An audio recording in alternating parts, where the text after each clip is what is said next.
Hello, welcome.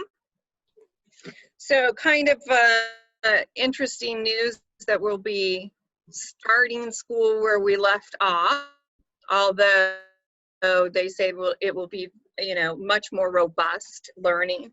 I think all of us as parents, and I as an advocate as well, are wondering how that's going to work. What is that going to look like? We got something from our school district that said that my kindergarten will be to be online for 2 hours and 45 minutes daily. And my two older sons in second and third grade will be online 3 hours a day.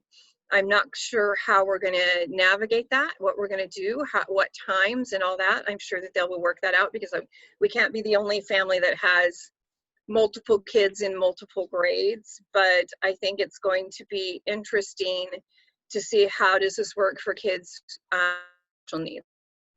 And my middle son, James, he is on the autism spectrum, and he has an aide that works with him all day long. He has an aide 100% of the time that he's in the classroom. And he also has an aide in the after school program. So we'll see what this is going to look like when we get back to the class. Are there more people? Maybe we give people a couple more minutes. I don't see anyone waiting yet, but it's only 6:03. So. Okay. So did anybody have any questions before we get started?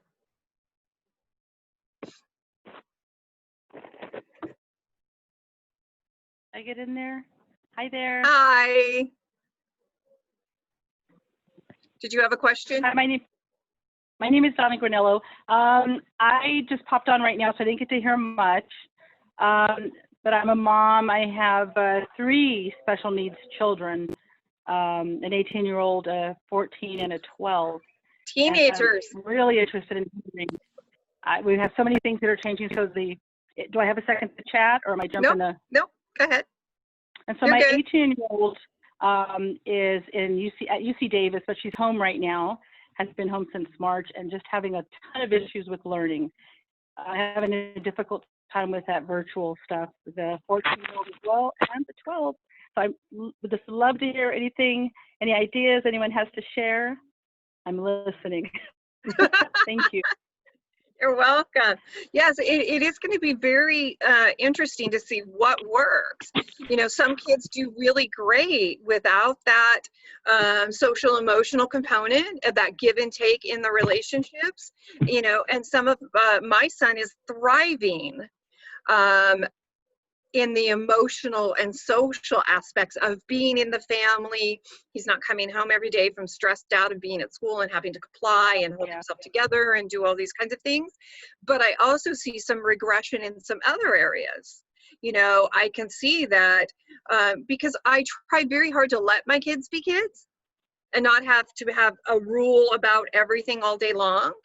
And you can go and play, and you can do these certain things, and you can have autonomy in doing these certain things, and then you have certain responsibilities, and you have autonomy in doing that. Your room has to be clean, but you can clean it between the time you wake up and the time you go to bed, as long as it's clean before you go to bed, you know. And so giving them some sort of sense of autonomy, although I do walk by the room about every, you know, 20 minutes going, do you want to clean up this room? Because then, you know, I worry, what happens when they have to go back to school and comply? If that's their issue, and it is often with children on the spectrum, of complying and meeting those expectations of what it is to be in the classroom and that social emotional component of it. For James, and if you've taken these classes before, you know that I share a lot about my own sons. And for James, in the beginning when this happened, it was very, very traumatic for him. You know, it threw his whole world off. Everything about his schedule, every thing that he felt was about him. He loves to learn. He loves to be in the classroom and do those kinds of things. And he was telling his older brother, who is a typical kid, a neurotypical kid, I hate you. I don't want to be your brother. And it was hurting Alex's feelings. And so I said to James, how would that make you feel if your brother said that to you? And he was like, oh, and he was like super, and I said, well, James, I asked you a question. What's the answer? And he said, I'm thinking. And I said, okay. So I gave him a minute, and I could see his whole body just relax a little bit. And he said, it would feel like I was freed from slavery. And that was how difficult, and it really made an impression on me of how difficult he thinks it is to do what everyone else is expecting him to do. I don't want to play with you. I don't want to play with you what you want to play. I want to do my own thing. I want to be left alone. And we've had to have a lot of talks about that, about in a family, that's not what we do. And James and Aaron, even though they are 6 and 8 years old, we talk a lot about you both, because they are biological siblings. My 3 sons are adopted. They are biological siblings, and they are both on the spectrum. And we talk about that. You and Aaron have autism, so you think differently than Alex and I think. And Alex and I are neurotypical, and so we think alike. And sometimes you don't understand us, and sometimes we don't understand you, but we all have to work together to understand each other. It isn't just our job to understand you, it's your job to try to understand us as well. So does anyone else have something that they're working on with this at home? We'll talk a little bit about placement in a little bit, but anyone else that's struggling with things at home that are working or for them? Well, I wanted to add something Sure. from a different perspective. I'm also a general ed teacher. And so, I mean, for me, you know, I have a daughter with special needs. She's on the spectrum. And so similar to what you said, Michelle, she's thriving because she doesn't have all that stress that school placed on her. You know, and now with all of these districts that we're all starting online, my district is starting August 3rd for high school. And so, you know, it's just, we were thrown into this situation, all of us, and us as educators as well. So I remember March 13th, they said, we're shutting down schools. And then I remember I just left my classroom not knowing when I'm coming back, am I coming back, what's going to happen. So all of us teachers, I mean, we're devastated at the fact that we can't go back because we want to go back. And I feel that a lot of us are better prepared because we were just thrown in that situation. My district waited at least a month before we started online teaching, but a lot of my friends started where their school was shut down in Friday, and Monday they had to do virtual teaching, and then kids at home and just all this chaos. So us as educators, we also were just kind of like, it was sink or swim for us as well. But I think now that we, you know, we had some experience with it, and we know that a lot of it, even for general ed and special ed students, it wasn't the best scenario. But now, you know, having done it for a couple of months and the districts are providing more training for us, I think that we're more aware of some of the challenges that we're gonna have. And then I'm hopeful that, you know, at least for this semester, that we're going to meet the needs of students, both neurotypical and special ed students, a lot better than what we did from April through June. And I think too that, you know, I think across the board, I found more camaraderie, more respect from all participants in this. And then I didn't do as an advocate very many IEP meetings because a lot of schools were simply not doing anything at all when it came to that.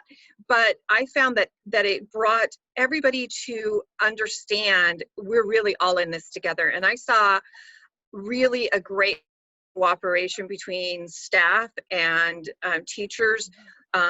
Teachers were more likely to speak up, and I don't know if that was just because they're in the Zoom and they're in their own home and they felt a little bit more comfortable doing that. But I think that this is really going to be about great changes from everybody, because everybody's starting to see everybody's perspective, right? Not just our own, but we as parents have a new understanding for teachers, and teachers and administrators have a new understanding for what it is to be home and trying to work and take care of kids and do all of these kinds of things. And so I think I really believe that a lot of the issues that we as a whole society was able to just brush under the carpet because we were so busy with the rest of our lives, we didn't have time to think about it, are going to have to be addressed, because this isn't going to be the first time. And I think it just brought out things into the light that all of us can do better, things that parents can be doing better and prepared for, and things that the school needs to really address, like the inequities of access to education, not just for disabled children, but across the board for minority children, for English language learners, for all of these kind of subcategories, that now it really brought to light in a way that no one can deny that education often is inequitable. Whether it's based on socioeconomic, whether it's based on race, whether it's based on language, whether it's based on disability, or often, most times, whether it's based on money.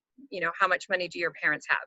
And there's some concern within the community too that this is going to make that inequity even larger, because those parents that have the ability are going to hire the tutors to come and do the schooling, and have teachers that are either been laid off or looking for work to be able to come and teach their kids individually, and which is going to leave the other students even further behind. But those are all ifs, ands, or buts. But what we can do during this time is learn from each other and support each other. You know, we're all in this brand new arena together, and it doesn't help any of us to start saying, well, you should have, and you could have, and you would.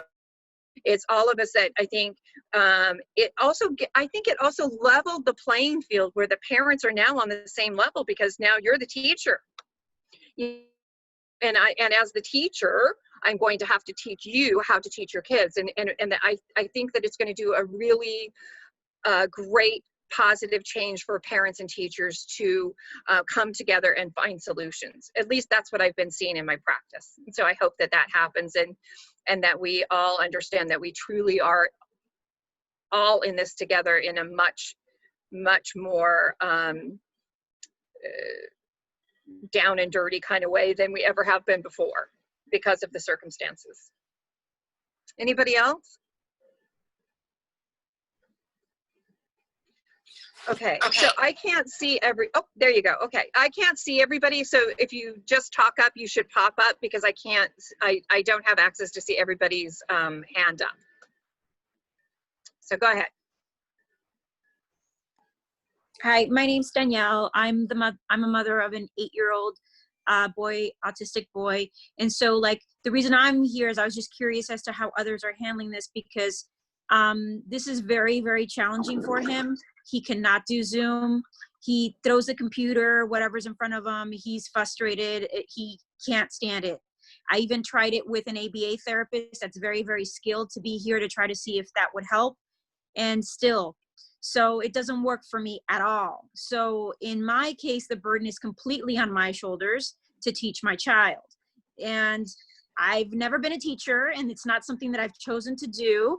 And I'm looking at possibly quitting work or leaving work in order to be able to be with my son. Okay. So for people like me, I'm here to see what you all recommend, because I'm stuck. Okay, so some of the things that I would recommend from what I'm doing with my clients, and what has worked for other people that are in your place, is, first, do you have IHSS? I do, but okay. It's so not extensive. So I would recommend to everybody that you talk to your provider and have them look at the number of hours, because those were based on your child being in school, right? So, and that you weren't taking care of them 24 hours. They were at school for a portion of their day. So have your hours reevaluated. But also, you know, what some of the schools were doing, and are you talking about is your child in a special day class or in a gen ed class? What setting, what placement is your child in? well, right now he's in ESY, extended school year, which is distance learning. However, he was 50% of the time in a special class, in a hybrid, 50% of the time special, 50% of the time in a gen ed, per my So was he request. pulled out from the gen ed to get new concepts and then pushed back in? Or was he pushed in services? Was he pulled out or pushed in or both? He was both, Okay. but mostly pulled out for services. Okay.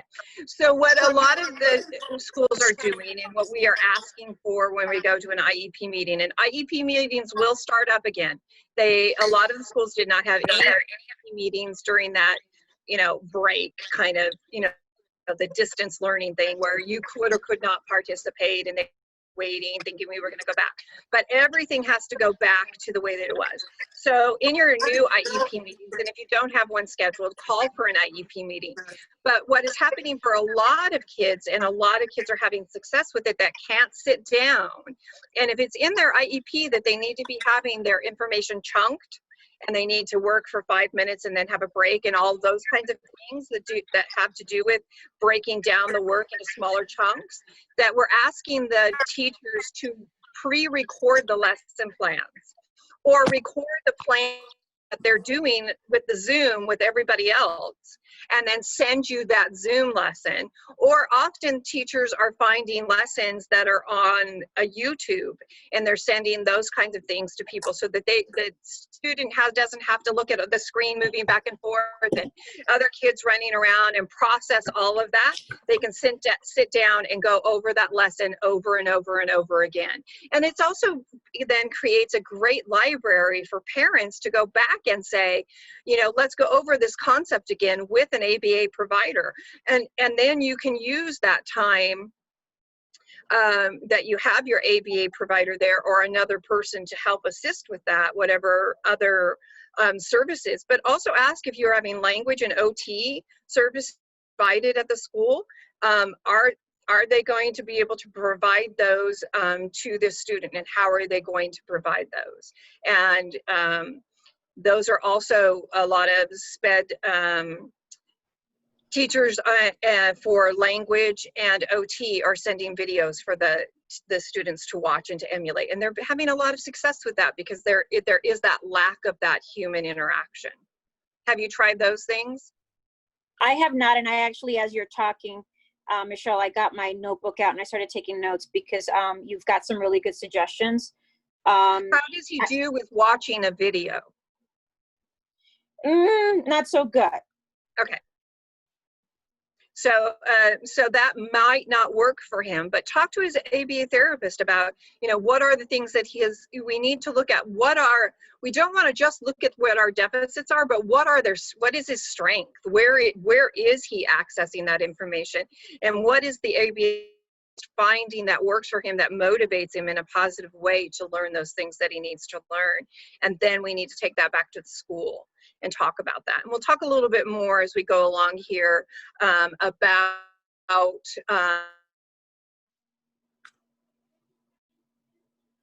this look when we are in a setting, because now you're looking at you're changing that, the relationship between the parent and the child into that learning thing, And so we need to talk about that too. How does that impact your relationship as the parent? And you don't want to be your child's adversary when it comes to doing homework, because as they grow up and they need you more and more and more, you need to have that partnership, building that partnership of we're learning together, and not it be just you have to sit down and do what I said, So I think we have to look at those kinds of relationships as well. So do you want to start the PowerPoint presentation? Because I can talk forever. Are you asking us? No, there we go. I just shared, yes. I just shared the screen. I'm so sorry. I don't know your name, and all it says on there is Autism Tree. Oh, what right. is your name? Because I'm logged into the account, but I'm Victoria Aragon. I'm an intern with, okay, Victoria, thank you. Yeah, this summer. Okay, so this is a series that we're doing. It's a new series that we just started between myself, McGowan Advocacy Group, and Autism Tree, and it's all about what can we do during these school closures, and how is that affecting our IEP? And again, there's a lot of things that we don't know because there's no rules for this. There's no laws. This has never happened before. We're all just really trying to struggle and get through this the best that we can. And you know, I've seen some really great things, and every teacher that I've worked with has worked so hard to be able to do this, and it's breaking their hearts as much as it is for parents. So a little bit about me, so we'll go to the next slide. I am a adopted parent of 3 little boys. James and Aaron came to me as foster kids, and they had suffered tremendous neglect and abuse on top of being autistic. James had been locked in a closet for 2.5 years, so he didn't even know his name, and he tested at a 2-month understanding of language at 2.5. So he's come a really, really long way. But socially, as you can imagine, social and emotional is a huge deficit for him. Next slide. So we're going to look at the purpose of the IDEA, and I don't know if you can see the whole screen. But if you, let's see, view options. I want to see the whole screen, so I'm going to make you guys smaller. I won't be able to see you because I turned your pictures off so that I can see the screen. So please just talk up if you need to, and I like to be interactive in my classes. But the purpose of the IDEA is to emphasize special education and related services designed to meet the unique needs and prepare the student for further education, employment, and independent living. And those are the 3 things that you need to make sure that when you are looking at your IEP and you're looking at the goals, are they meeting those goals? Will these goals ensure that your child will be ready for further education after high school, employment, and independent living? And those are the 3 keys that mean that they have met the standard when they're writing your IEP. So those are extremely important to look at because placement is very, very different. Next slide. So what does this really mean? What does placement mean? Placement is, where is this going to be happening? Okay. So is it going to be happening in a gen ed class? Is it going to be happening in an SAI class? Is it going to be happening in a special day class? Is it going to be happening in a private school? Is it going to be happening in a hospital setting? Is it going to be happening in a non-public school setting? So placement is where they are going to be physically doing these tasks. Next slide. And this is how it kind of works. And it's a circle, it's a continuum. And we really need to make sure that we understand fully what the parent and teacher concerns are. If there are any external assessments and diagnoses, and the initial request. That starts the whole process, is talking about those needs. You really, really, truly need to understand the assessments and how that makes eligibility. So just because your child has a medical diagnosis of ADHD or a medical diagnosis of autism does not necessarily mean that they're going to meet that criteria for an IEP based on those. Because sometimes a child that has autism, they don't really struggle. There's a lot of kids who are very social, and social emotional is not their issue. But if you look at the criteria for autism to qualify for an IEP, it is all about social emotional. And if that's not their area of concern, they may not have a designation of autism on their IEP. They might have a designation of a specific learning disability because they struggle with dyslexia or dysgraphia or dyscalculia or some other academic arena, so that it's best met under those. So we'll look at their needs, their assessments will highlight what their needs are. You look at their needs, and that drives the goals. The needs of the child should be driving the goals, right? And then the goals would be driving the services. So you need to make sure those needs are accurate. So if you have a place or a designation that isn't fully meeting your child's needs, a lot of schools says it doesn't drive services, but it absolutely does drive services. And so we need to make sure that we're having those things in place that are going to accurately depict the needs of your child as well as the strengths of your child. Does that make sense? So then when you get the services and the accommodations in line, then that's where you look at placement. Can these services that this child needs in order to access their education be done in a gen ed classroom with the right supports? So sometimes that's push-in services, sometimes that's a one-to-one aid. Some schools will push back on that one-to-one aid and say that's too restrictive. An aid is not a restriction. The only thing that is a restriction and the least restrictive environment is when is my child having access to the general ed population, okay? So restriction, so a special day class versus a mild mod class versus a mod severe class, they are all equally restricted because they have zero, in most cases, zero access to a gen ed. And also you don't want them to only have access to the gen ed kids on the playground or in non-structured interactions such as PE or assemblies and things like that. You want to make sure they're getting pushed in for those areas that are their strength. If they have, in my son's case, he has hyperlexia. Push him in for that reading section. Push him in and help him with that comprehension, because he reads at about a 7th grade level, but his comprehension is only about 50%. So he has hyperlexia, meaning he can decode anything. He doesn't need to be taught how to do it. He just can decode, but he doesn't really read in the sense of reading means that you comprehended the implied meaning of it. You could retell the story. You understand the emotions of the story and all the concepts that the author meant to happen.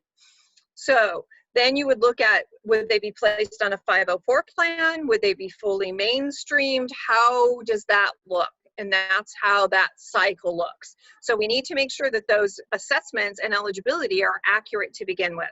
And if you don't feel that those assessments accurately depict your child's abilities and needs, then you need to be requesting for an independent evaluation. Does that make sense? So that is really, really where it all starts, is understanding that testing and those needs. If we get the needs right and we get then that's going to drive the goals. They're going to be measurable goals. They're going to be accurate goals. They're going to be time-sensitive goals, and they're going to be reported accurately. That's going to tell us what kind of services we need to reach those goals. So next slide.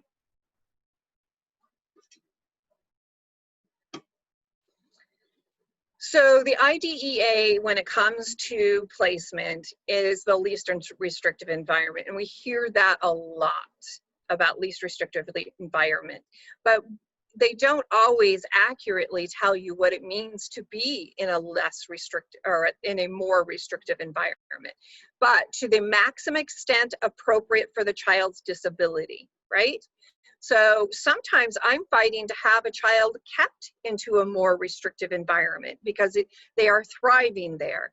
They are safe there. They are able to access their education there. So if they're nonverbal, that maybe this is the right place to be and the school wants to take that away from them. Sometimes I'm absolutely striving to have a child taken out of a mod severe setting, especially if they are verbal or they don't have a negative behavior that is precluding them from being successful in a gen ed setting. So you have to be really aware when they want to place your kid into a special day class or a mod severe setting, that you fully understand what that means, that they are focusing, that they are designating your child as having behaviors that would impede their ability to access gen ed curriculum, or would preclude the students in their classroom from being able to access that education. And it's a very hard designation to get out of. Once you are in the mod severe, it's very hard to get your child out of it. And the reason is, in the mod severe, they are not focusing on academics, they are focusing on life skills, maintaining behaviors, learning how to tie your shoes, learning how to do repetitive things, learning how to cross the street, learning how to feed yourself, those kinds of things, okay? So the further that child stays in that setting, the further they will become behind academically. So we need to keep an eye on that. And if your child is succeeding in an academic arena and your ABA therapist is saying, you know, look, they're starting to learn their letters, they're starting to be able to do these things, they can write their name and stuff, then you need to go back to the school and call for another IEP meeting and reassess, is this placement in this most, in the most severe setting where they don't learn their ABCs and they're not focusing on academics, is that truly accurate? Because I've had some kids as early as second grade that already are not on a path to graduate with a diploma. And we want to ensure that we're all looking at, where do we want our kids to be? What do we want for them for our lives? Because often in a gen ed setting, it starts from kindergarten all the way through to high school, and we know that we need to have this skill mastered in kindergarten because it's going to be then fundamental to something that's in fourth grade, right? And something in second grade is going to be fundamental to ninth grade math.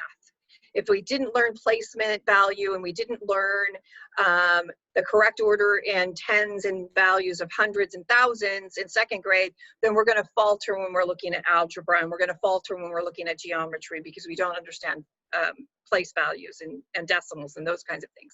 So we really need to make sure that we're looking at those kinds of things. If our goal is to have our child graduate high school, because in other situations you're seeing that they have the ability to do that, that we're constantly looking and making sure that they're getting not just a classroom setting, but a classroom setting that sets them up for 1, further education, 2, employment, and 3, independent living. And that can be done through supplemental aids and supports. Michelle, Yep. I have a question regarding, well, the situation that we're in. My daughter Olivia has been in special day class since she was in preschool, TK, kindergarten, and now she's starting first grade. So Olivia is high functioning, but she does have a lot of behavioral issues. But in the special day class, they are not doing a lot of academics. So this is all true. You know, what you just said is that she is behind academically. And so last year we hired an advocate. And so everyone who works with her is aware that she's very intelligent. She has the ability to learn. And so she had the triennial early. So based on all of these tests, she didn't score where she was supposed to score as a neurotypical kindergartner. And so I was in contact with the person at the district, the special ed person, the coordinator. And so she said to me, yeah, you know, these are standardized tests. And yes, I see that it's unfair. And so I said, yes, how are you testing someone who's in special day class using the standardized test and expect her to be up to par with the rest of the kindergartners? So she was, I mean, you know, set up for failure because she wasn't going to do well.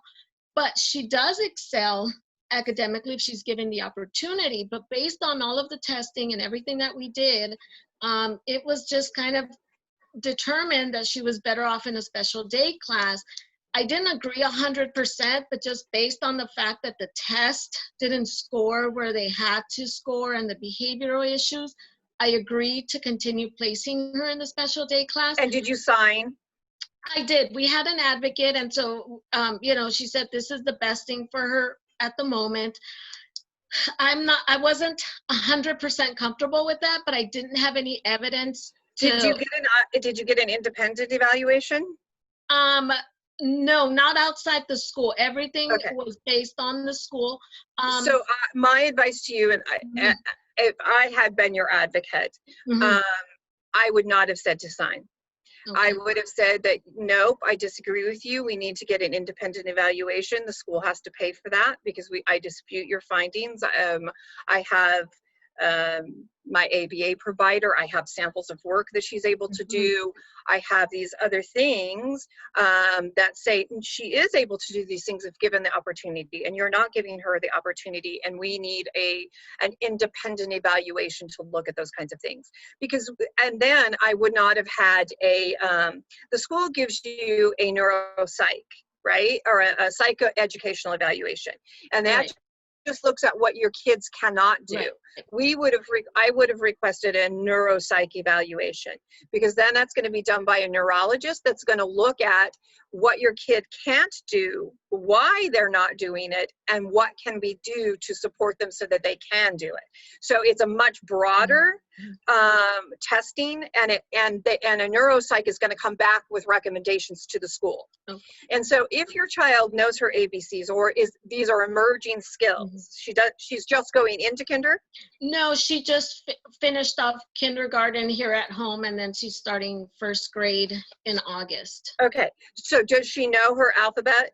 Yes. So one of the things that I did since March is, as a teacher, I was like, you're here with me, we're alone together, I'm going to teach you. And so I've been looking at all those skills, and she has them.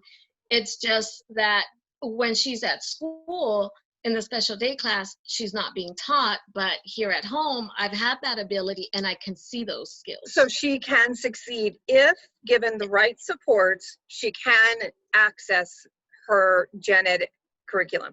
And so this is what the language that you need to use, because the IDEA is all about access, right? The same kind of access that set up the Americans with the Disability Act, that people who were coming back from Vietnam who didn't have legs, they couldn't access the building to get medical care because it had steps, right? So if we look at accessing the education in the same way that we think about accessing a building or having access to a public bathroom because the door is big enough, right? So we've accommodated their specific needs. And we look about education as the same way. Can she access the gen ed curriculum if given the right supports? Can she get into the building if they make the door open wide enough? Does that make sense?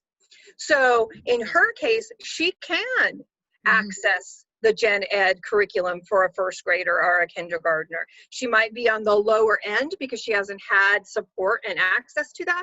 But if we gave her the right support in the classroom, and that might be a one-to-one aid, she does have one.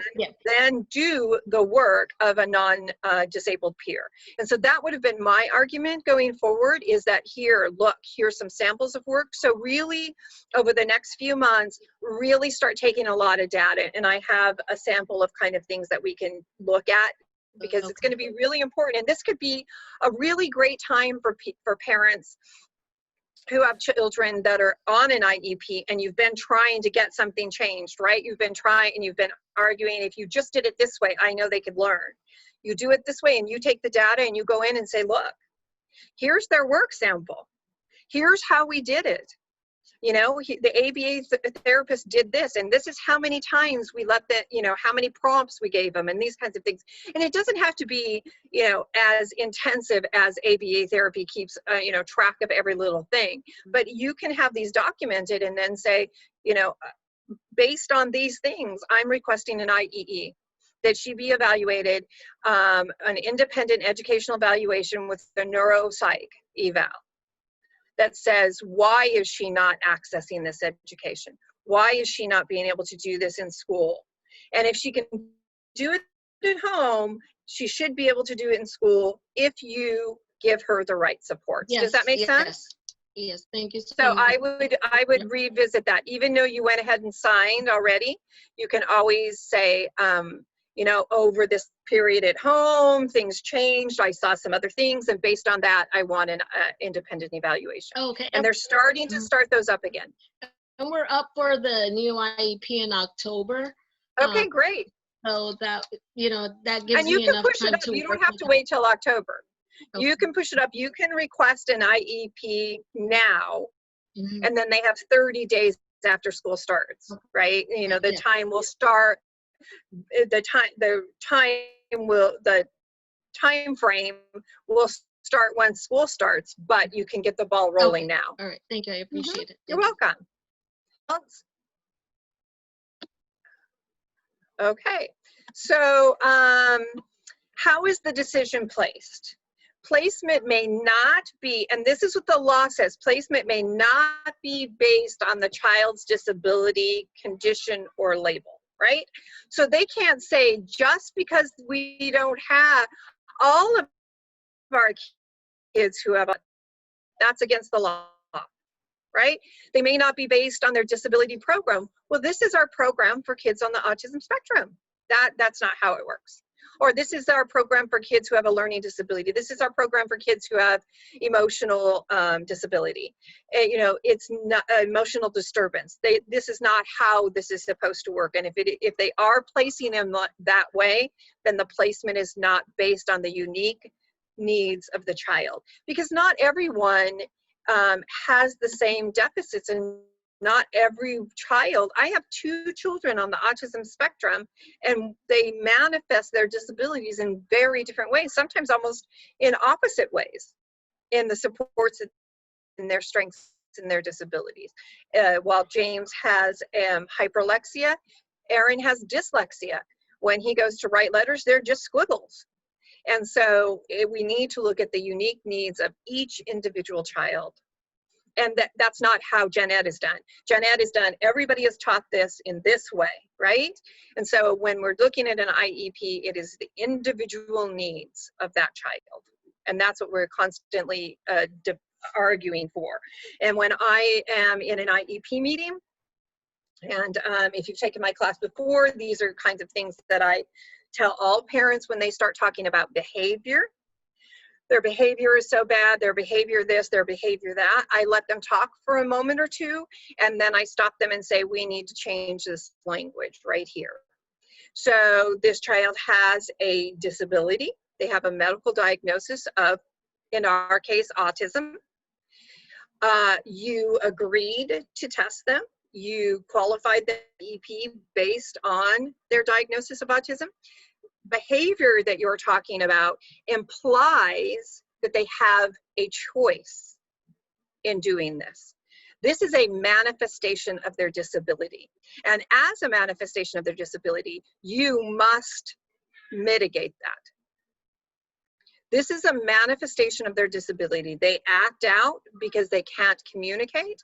They get frustrated because they don't understand, that they need more time to process, whatever it is. But we take out the word behavior, and that changes often the whole dynamics of the IEP meeting when we're no longer talking about having a choice. This child is not choosing to rip their clothes off and throw their shoes. Something is driving that manifestation of their disability. It is our responsibility and our duty to figure out what that is and support that child as they work through that and learn a new way of interacting. But it's always a manifestation of their disability, right? Because they either didn't know how to articulate what the problem was, they didn't know how to access it, they were frustrated, but the manifestation of the disability is not the same as a behavior. A neurotypical kid that picks up something and throws something, that may be, I'm angry, but they have a choice. Does that make sense? Yeah. It's not a free pass, but I have a disability. That would be like saying to a child who's in a wheelchair, if you just thought hard enough, honey, about how to use those legs, you'd be able to do it. None of us would do that. None of us would say that that they're choosing not to walk, right? And our kids on the autism spectrum are not choosing to not comply. They are having slow processing. They are having a difficult time getting to the place where they can access that and choose to participate. And those are the things where they need the intervention and they need the supports. And if that kind of support is required, that they have a one-on-one aid, then they need to have a one-on-one aid. If you have Medi-Cal, and if your child is on Medi-Cal, and they say, and the school says they do not want to give you a one-on-one aid, or they don't because of the cost or any other such thing, then you just tell them, I have Medi-Cal and I know that my aid is paid 100% by Medi-Cal and costs the school nothing. You get reimbursed for my aid. Okay? Sometimes private insurance will also support aids in the classroom. Did you have a question, Diana? Yeah, I wanted to ask regarding, because you were talking about behavior. Mm-hmm. And so when they add behavior plan to the IEP, do you agree with that, or should it be worded in a different way? So a behavior plan should always be the responsibility of the teachers. So I see that, so the school psychologist or an ABA or ABCB, whatever they call it. Oh, now I forgot to. Yeah, I know who you're talking about. But yeah, you know who I'm talking about. The letters, but they come in and they do a behavior assess or a functional behavior analysis. And so what a function behavior analysis is to look at the function of that behavior. Why is that child behaving in that way? What is the function of it? And the function is either to get attention or to avoid doing a task, right? And so their job is to look at what is the function of that behavior. I'm taking my shoes off and throwing, and why am I doing that? And the functional behavior plan is all about what the school's responsibility is to stop that behavior before it starts. It's never the responsibility of the child to change.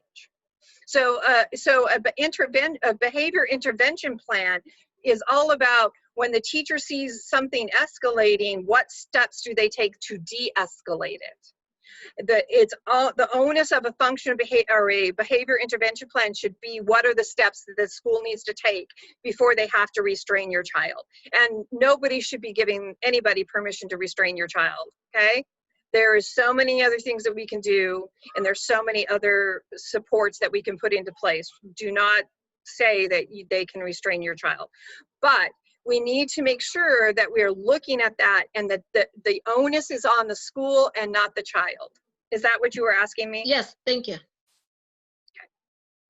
And even with these goals, the onus is on, it should never read, a goal should never read, Julie will be able to read at grade level by the end of the year. How is Julie going to be able to do that? Julie can't do that because she has a disability. What is the school?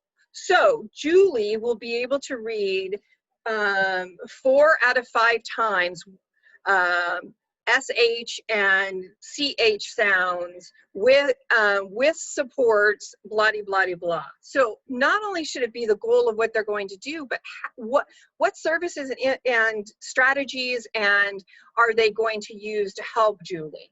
It's never Julie's responsibility, right? It's always the school's responsibility in how you're going to get them to reach those goals. All right. So next slide. And I'm sorry, we are running out of time and I've talked so much. When discussing placement, this has to be a group decision. The school cannot unilaterally, nor can the parent unilaterally make that decision. And it has to be based on the unique needs of that child, right? So sometimes what would be more restrictive placement for one child may be the exact right one for the other child, right? So we don't need to just look at their disabilities and their needs, but we also need to look at their strengths. And if they are able to access that gen ed, then we need to make sure that we're doing everything to get them in that gen ed setting along with the right supports. And sometimes the right supports might be just pulling them out for those new concepts. So Julie needs to be pulled out because we're introducing new concepts to them, right? We're introducing 2-digit addition instead of single-digit addition. So she gets pulled out for a little while until she starts to master that, and then she gets pushed back into that math class with the rest of her class. All right, next slide. BCBA, thank you. BCBA. And then, so this is the continuum of services. So we're looking at, first, most students are going to be under that monitoring and support. The next is where they're going to have the skills support. So, you know, they're going to look at, can we meet these needs by just sending this child to a social program, you know, where they get pulled out and they go with some other kids that are having some difficulty sharing and doing these kinds of things, and they have a social skills support group in a gen ed setting. Then we have other supports within the gen ed setting, and this is where we're talking about some push-in services where maybe they don't need a one-on-one aid, but a special education teacher comes into that classroom during reading and supports maybe 4 or 5 kids in that setting, in the gen ed setting. Then talk and having that one-on-one or even in a small group.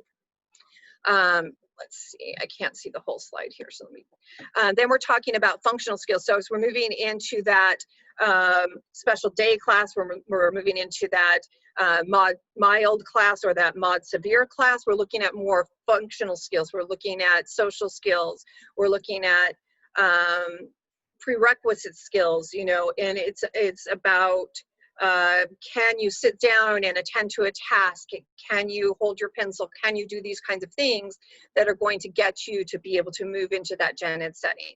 When we move down to that intensive behavior support and general curriculum and a rigorous reinforcement of a schedule and trying to get them. So we want to see that our kids are always constantly moving more towards the gen ed setting instead of stagnantly staying in that functional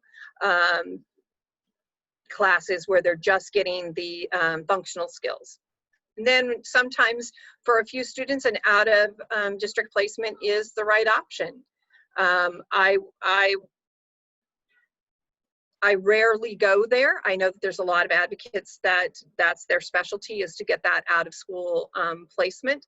I think students that can be supported in their home school with their families is the best way to go. But that doesn't always work for every family. Okay, next slide. And so this is just kind of a deeper look at that. And so you need to know what is happening in that setting. What are they focusing on? And is it really where your child deficits are? And is it going to get you to be where you want your child to be 5 years from now? Next slide.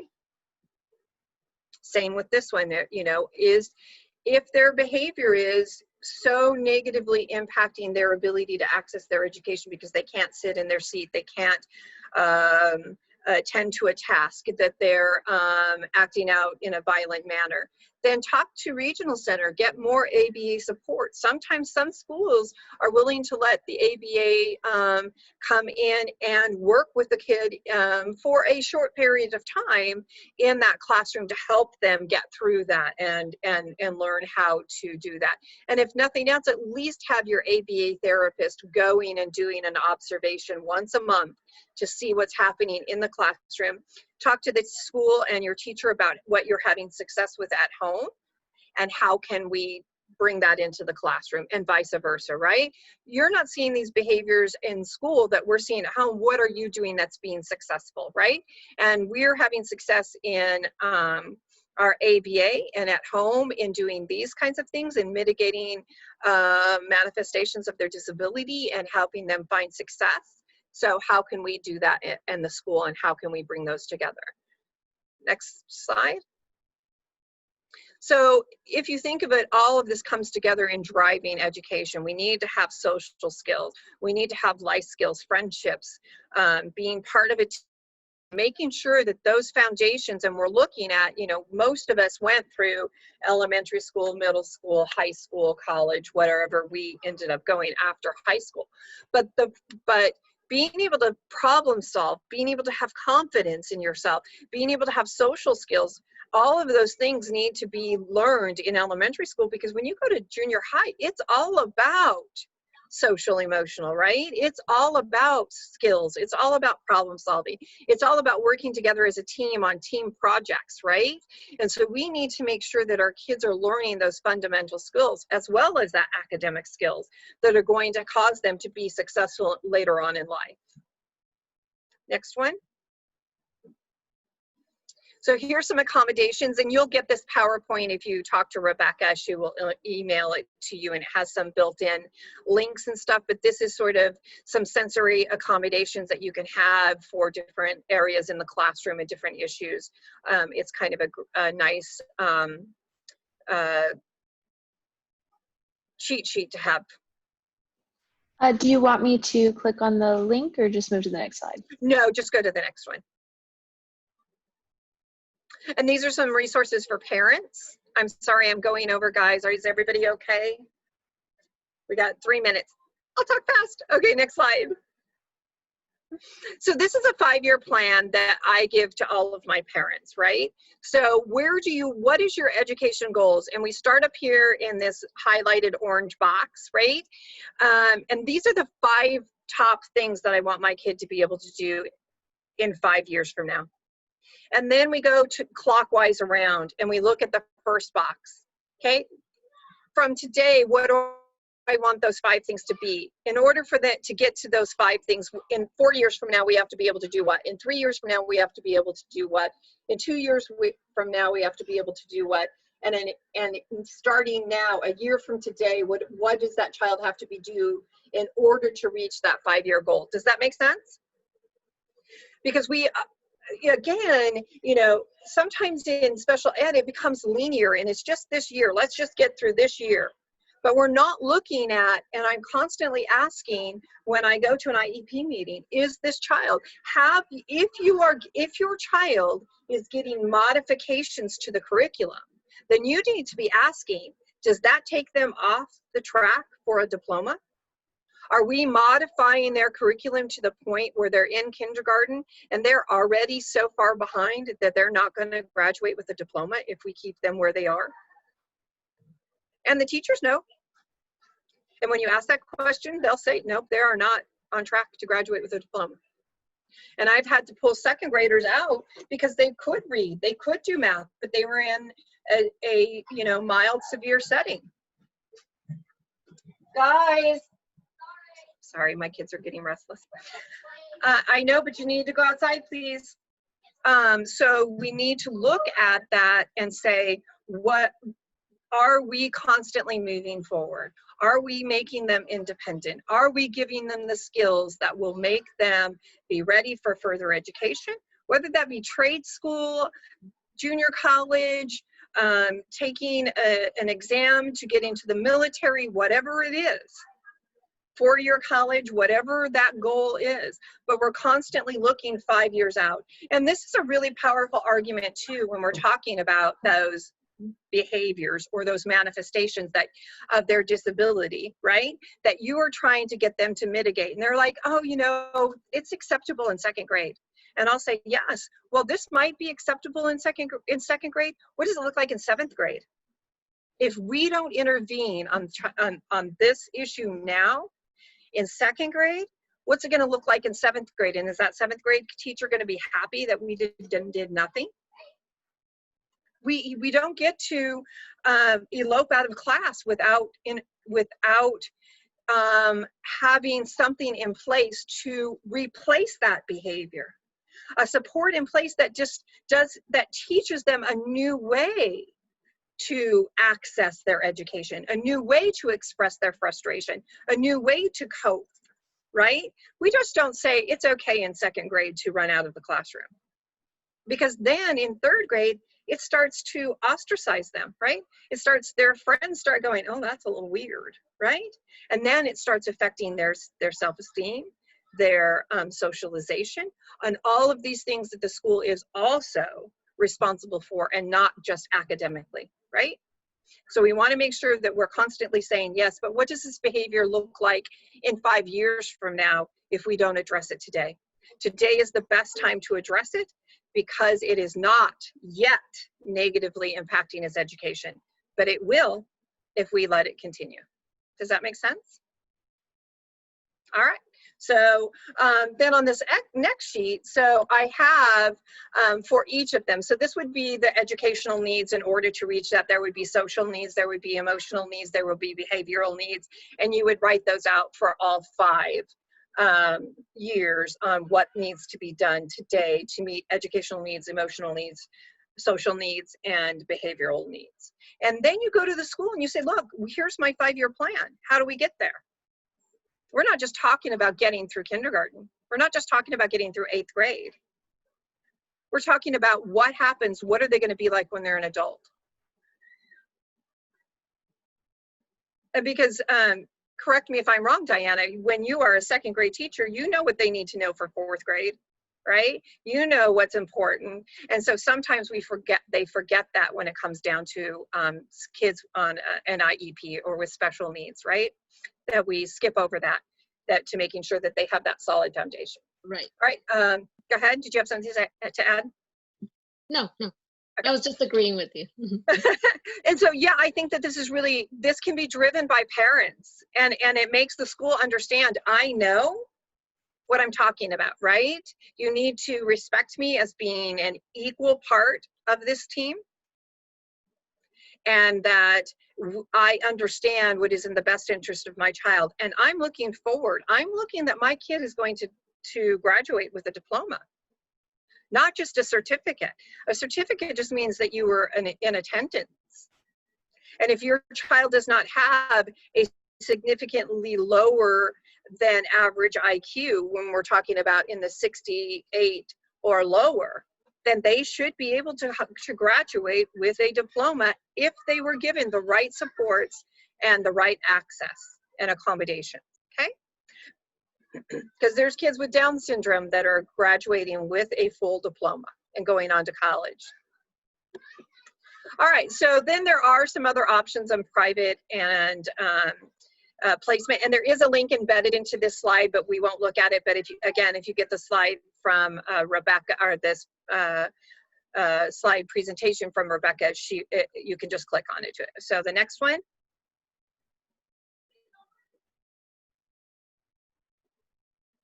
Some parent resources for you. So the next slide.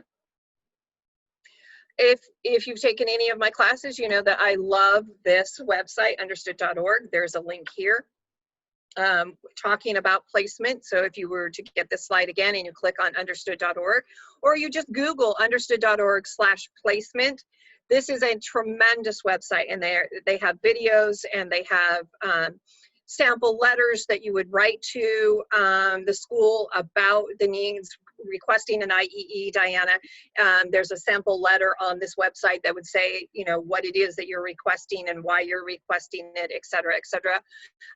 So it is a super resource. I go back to it myself all the time. I also love rightslaw.com. It's not as easy to navigate as this one, but it's Rightslaw, WRIGHTSLAW.org, Rightslaw.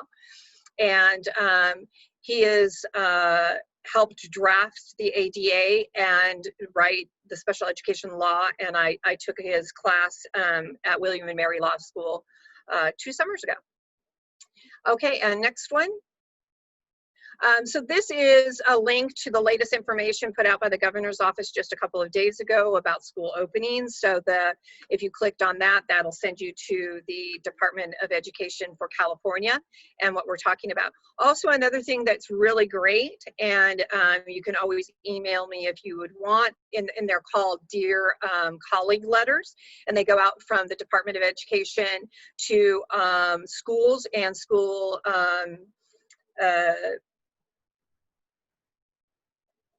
school districts and departments of education about what the law means and what the how the Department of Education is enforcing the law. So if you wrote Dear Colleague letter / placement, then it would come up with all these letters and you can look at them. And if you refer that to them, that's their Bible of what they have to do in interpreting the law as far as placement goes. But if you have some questions about that, please email me. Next slide. These are some other, if you clicked on those pictures, they would take you to the Department of Education. And they would also take you to what's the other one? What kind of supports the Department of Education for the state of California for special ed services that they're recommending. All right, next one. So this is where I was talking about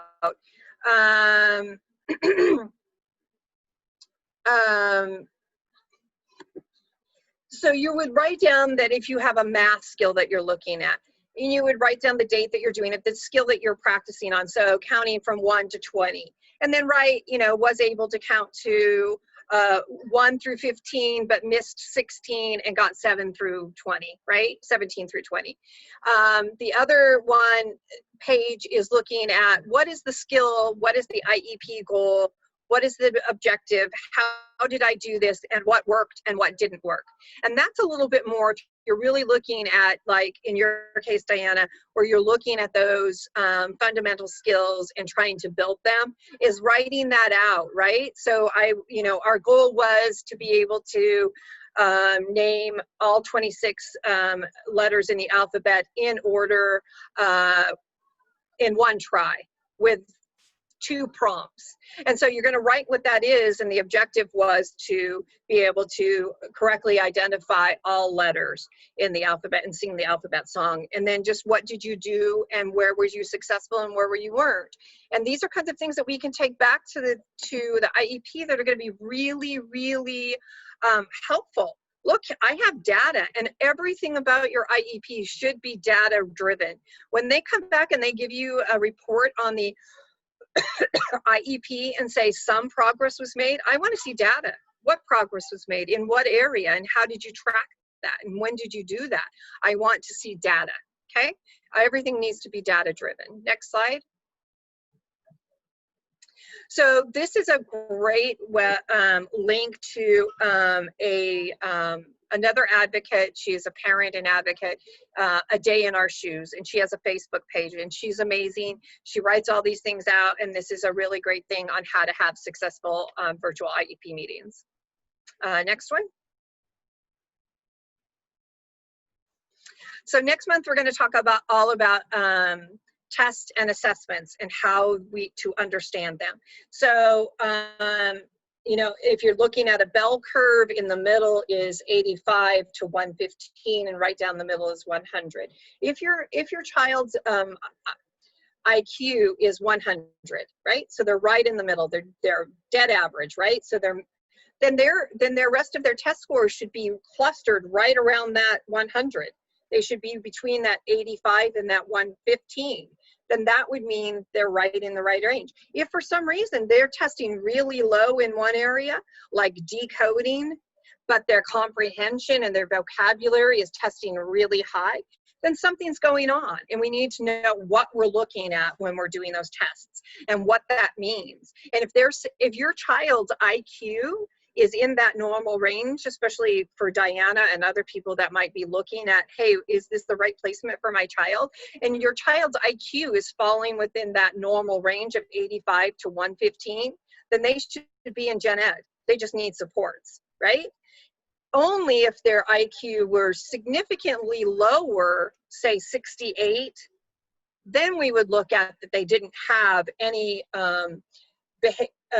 reason to be in a gen ed class, because they would not be accessing that information. But that's what inclusion is about anyway, is getting all of those kids, whether they're going to walk out with a diploma or not, as long as their behavior is not negatively impacting, right? But again, we're changing that vocabulary or that talk that about negative behavior to manifestation of disability. So that's what we'll talk about next time. And we'll talk about assessments, how they drive services, how they drive placement, and making sure that we understand the data, and that we can go in when they're giving us those triennials or they're giving us those reports, and we understand. But wait a second, there is a discrepancy between where my child's IQ is and what they're being able to do. Or my child's IQ is here, but you're saying that their work is here. Why? Why is that? Is that because they didn't have support? Is that because they didn't have access to that? What is going on? What is causing that? And that's what should be driven by all of special ed and IEPs, is that data and that understanding. All right, next. And that's it. And there's my website and my Facebook page and my email and phone number. And I'm happy to answer any questions that you have, or have any other additional questions before we go. I'm happy to answer anything. I'm sorry I went over. But I'm happy to answer another couple of questions. I have a question, Michelle. Sure. So I, at the beginning of last year, asked for an IEE. Okay. And I was told, one, the district did not have funds to do, anyway, all the excuses that you could think of. And I knew that they couldn't do any of that. And what district are you in? Del Mar. And they don't have money? Exactly. Okay. Wow. And so then they brought why is San Ysidro doing them? I'm just, sorry, go ahead. No, I'm with you. I ended up, I fought them left and right, and I actually went to a lawyer, Schwartz and Story. Yes. Great people. Yeah, I work with them often. Yeah, they were very honest as well, and told me, kind of geared me on what to do. And so I got everything in writing, and I was able to go back and forth in email. And again, they were saying things they shouldn't have been saying. But I didn't sue them or anything like that. I haven't done that yet. I did bring in an advocate in to help, but with the COVID, it didn't help. Right. Long story short, I still don't have my IEE. It's a year later. So did they authorize the IEE and you just haven't been able to get it? No, what they instead said, well, he's due his triennial anyways next year. We're going to speed up the triennial. If you don't agree with the results, then we can go with your IEE.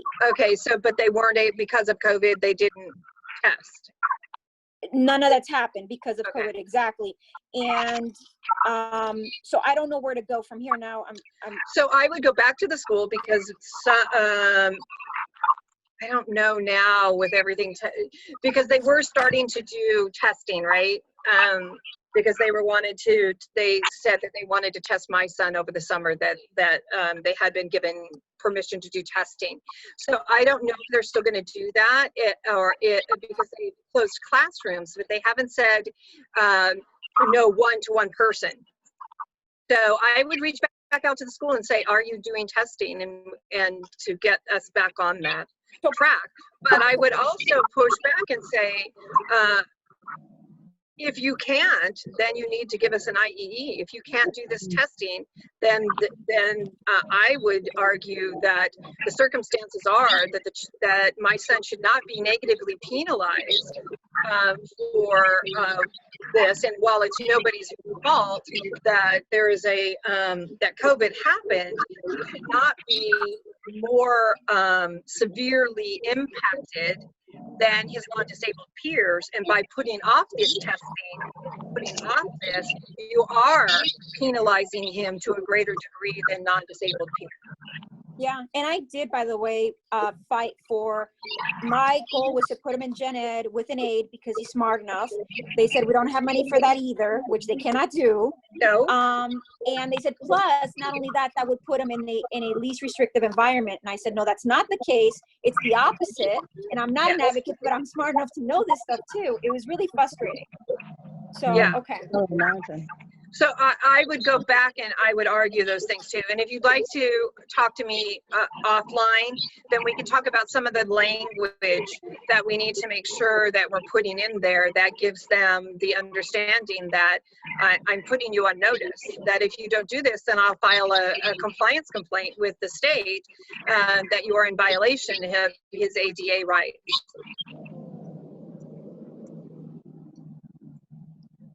Sorry, I was trying to take myself off mute. Thank you very much. You're welcome. You're very helpful and you're very knowledgeable. It's very wonderful of you putting this together. Thank you. Well, I hope to see you next month and we'll talk about those tests and how important getting those tests are and what to do if you disagree with them. Beautiful. All right. I look forward to August. Thank you, everyone. I'm sorry I talked and went over. I'll try to be better next time. Thank you. Bye. Thank you. Thank you, Victoria. Thank you. Have a Hi, great thank you so day. much for letting Good me night. join. Thank you, yes. Bye-bye.